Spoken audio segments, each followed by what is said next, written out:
Okay, first of all, I'm sorry for the glare. I think there's a glare. As I'm looking at the screen, and it does appear to be a glare.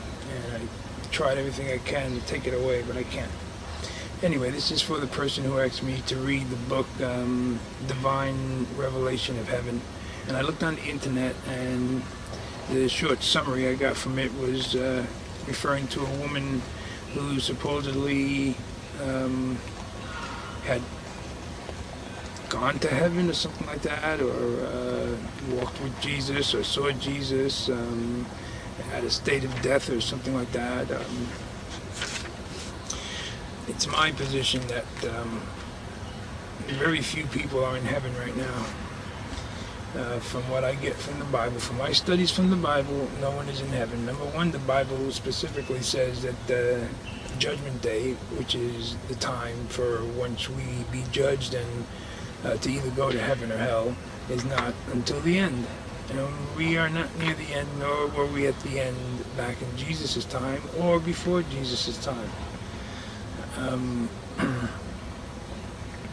And I can explain my position on it better if I read to you from something that I have here. But first, let me say,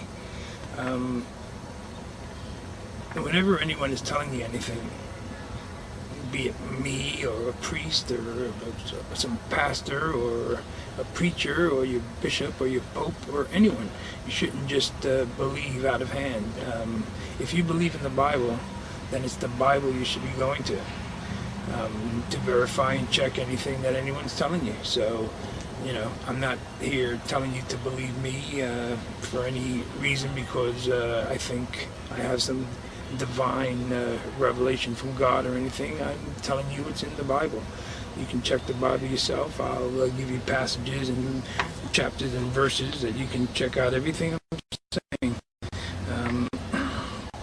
Unlike those who like to say, I think I know everything for some divine spirituality or something like that. No, I know what I know from the Bible. And, you have your own Bible.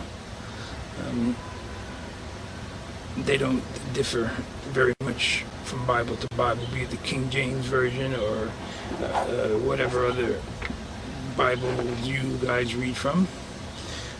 So I'll just read from here, and then you can check the Bible yourself and see if, not if I'm right or wrong. You're not going to convince me that I'm wrong, but you can maybe get a different take from what you've been told or heard, because a lot of people, and I'm not putting anyone down, but a lot of people haven't really looked into their Bible all that much. They've taken words from the people that they've been taught by, be it their parents or some priest or some nun at school or something like that, if you're Catholic. And there aren't very many people who have dug into the Bible and studied the Bible. You may read it for the sake of reading it. I don't think the Bible is a book to read just for the sake of reading. I think the Bible is a book to be studied and learned.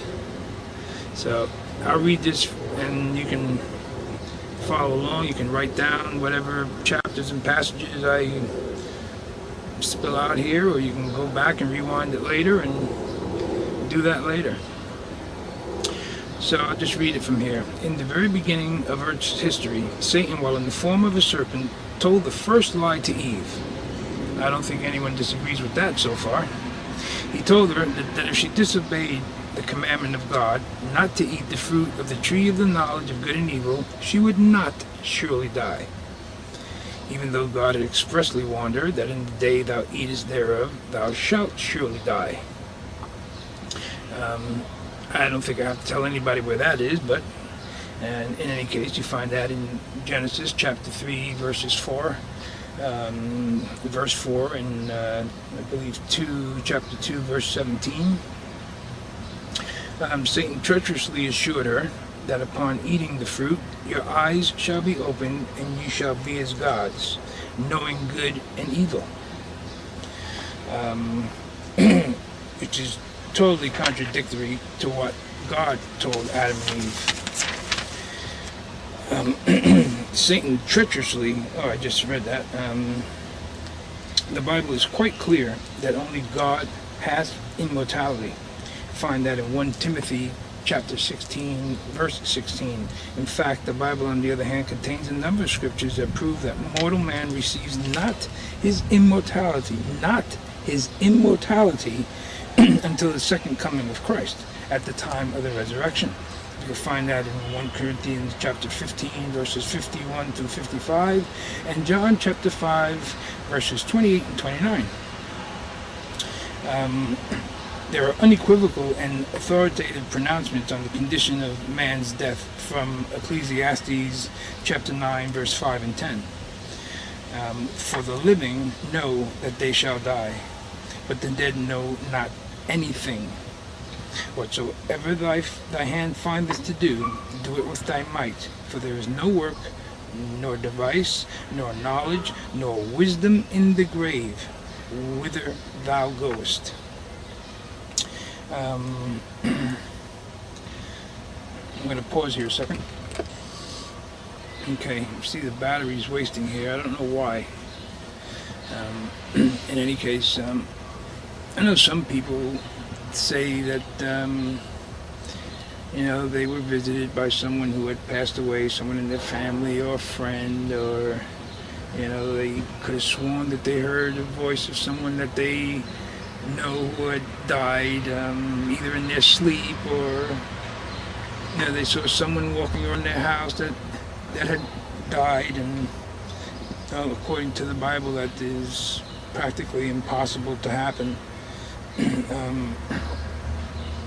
Basically along the lines of seances and stuff like that.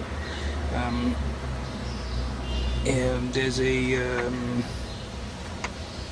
seance that was recorded in the Bible. It says the greatest of all seances in the Bible occurred when Saul went to the witch of Endor, described in the scripture as a woman that had a familiar spirit, as a woman who received messages from an evil angel who claimed to be the spirit of a particular dead person, usually known to the seeker, and asked her to bring up Samuel from the dead, since the Lord answered him not, neither by dreams, nor by Urim, nor by prophets. And you can find that and read it in 1 Samuel chapter 28, verses 6 and 7. Since when does a man of God go to the devil for advice, when the Lord explicitly said, regard them not that have familiar spirits, to be defiled by them? I am the Lord your God. The Bible plainly states, the dead praise not the Lord, neither any that go down into silence. For when a man dies, his breath goes forth and returneth to his earth. In that very day his thoughts perish. If your thoughts perish when you die, physically dead, your physical death, it's impossible for anyone to come back and have a conversation with you, talk to you. According to the Bible, these are works of the devil.